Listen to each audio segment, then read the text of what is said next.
people knew of BMF. You know, you have to remember in the 90s, BMF had a huge influence in the hip hop scene in Atlanta and whatnot. So a lot of people who are my age now grew up in that time and knew of them. Hi, Russell. Thank you so much for speaking with Pop Culture today. How are you? I'm doing well, Brenda, and yourself? I'm doing amazing. Obviously a fan of the new Stars show about Black Family Mafia. It's amazing. You guys are really killing it over there. Thank you. Of course. So were you a fan of 50 Cent's previous produced shows on Stars prior to hearing about BFM? Yeah. I mean, I had watched Power and was and been watching Raising Kanan as well. I started watching Ghost Book too. I'm a fan. What I like to do, I like to support us, our people. A lot of my friends that I came up in the game with are on all those shows too. Big fan of Patina Miller's. Watched Amari come up. Just a lot of Notori. I've known her since way back. So it's just that you want to be able to support your friends and see them. You're happy to see them do well. And this one is obviously not a part of the whole Power. Like it's not a branch off of Power, but it's equally as amazing. So how familiar were you with the actual true story that the show is based off, and what type of research did you have to do, if any, to prepare for the role?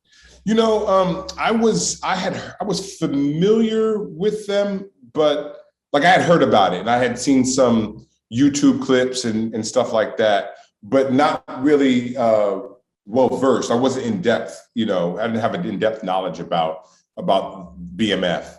And so honestly, there wasn't really a lot of research as it pertains for me and my character. Charles is no longer with us, but I had an opportunity to speak with the real Lucille. She gave me a great background on their lives, their relationship, their marriage, and those things of that nature. But also because I was born in the 70s, grew up in the 80s. I know a lot about this period, right? Mm-hmm. And also I like to say that life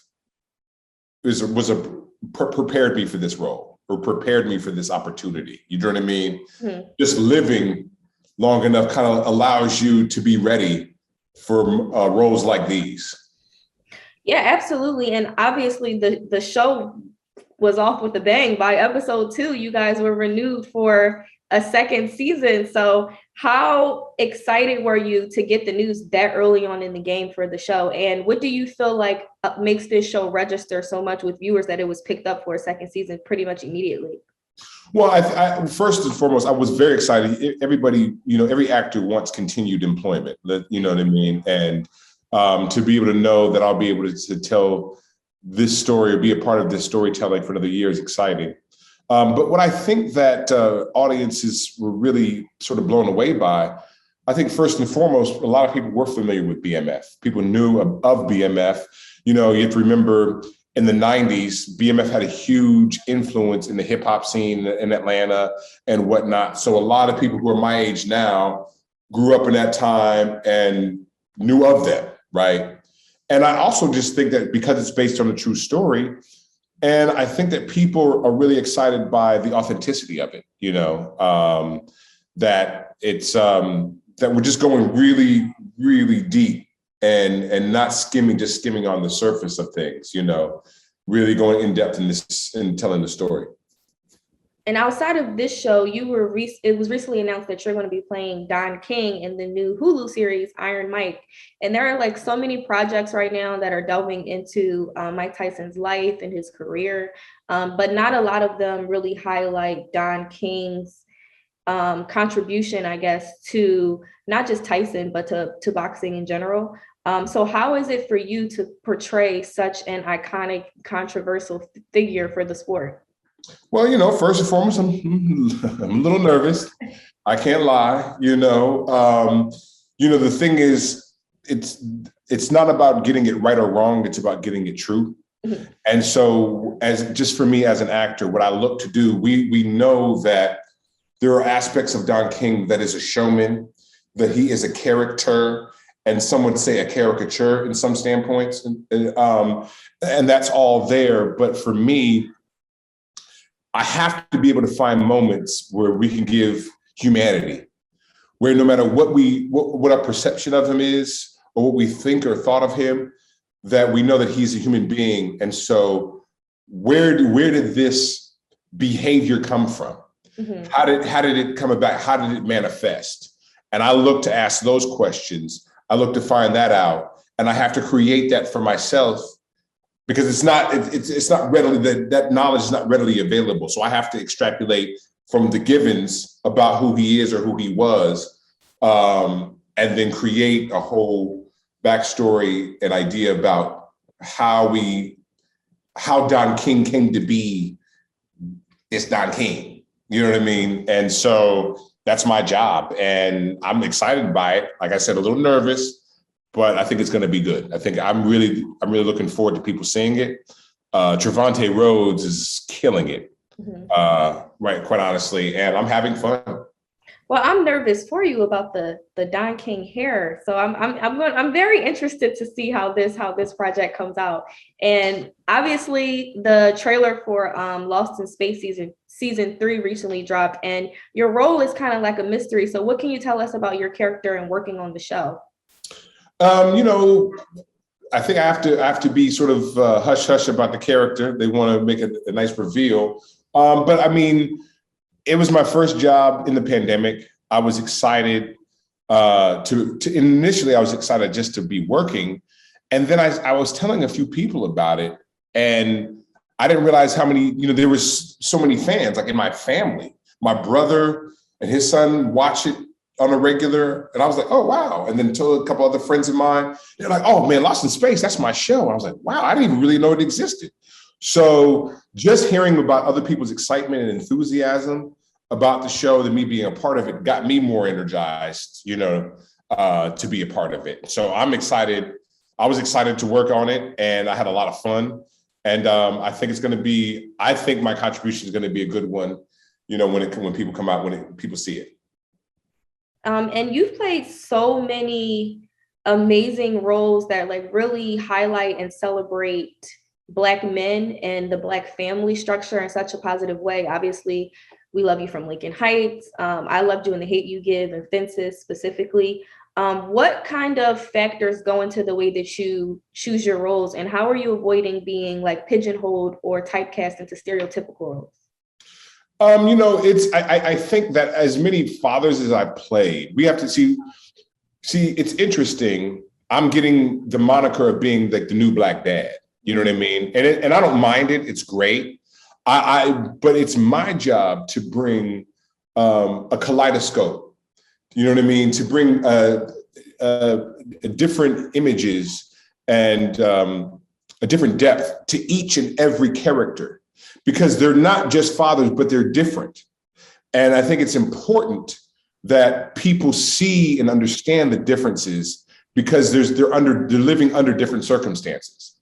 And so for me, it's not just me being a father. It's me being a father in the 80s. It's me being a father in the 80s who's steeped in the word. It's me being a father in the 80s who's steeped in the word, who is a musician. It's, you know what I'm saying? It's that. Then it's being a father in the early 2000s who's a police officer who has 3 kids. So it's all of those things. It's being a father in present in the 2000s and teens, who's a former gangbanger, who's trying to seek redemption, who's now trying to raise his kids and his family, who's a homeowner and also a business owner, an entrepreneur. How does that change the way you approach the character, approach the role? And so for me, every father, every character is different, and I have to give them, they have to come under a different lens than what I did before. And that's a challenge. Do you know what I mean? That's a serious challenge for me as an actor. And I just try to bring variety to every role that I play, because I like to think of myself as a citizen of the world. And I've met many different fathers, many different men, as I've met many different people, And so all of those spirits that I've met, they've they've tapped into me in some different way, and also I believe that Black men deserve to be honored, and I've been saying this in a lot of interviews, and I think it's worth repeating even now, that there was a time when boats were made of wood and men were made of steel. And so when we're talking about a father who's raising his kids in the 80s, he's of a time when all he knew how to do was work with his hands and do backbreaking work that was the only way you could provide for your family. So how does that affect you emotionally, physically, spiritually? Do you know what I mean? And so fathers and men react differently at that time because the way they were living was different. As fathers now are reacting differently because the times are different. The circumstances with which we earn a living are a lot different than it was 30 and 40 years ago. Do you know what I mean? So, you talk about how you hear about how like parents were like, I had a quick temper, do as I say, not as I do. You know what I mean? Hey, you better behave yourself. I'm coming over there and whip your ass. You know what I mean? All that kind of stuff. That shortness of temper, I believe, was based on the circumstances. There was less patience because people were tired because they were working so hard. Not saying people don't work hard now, but you understand what I'm getting at. Yes. You know what I mean? So you have to, as an actor, I have to take all of that into consideration.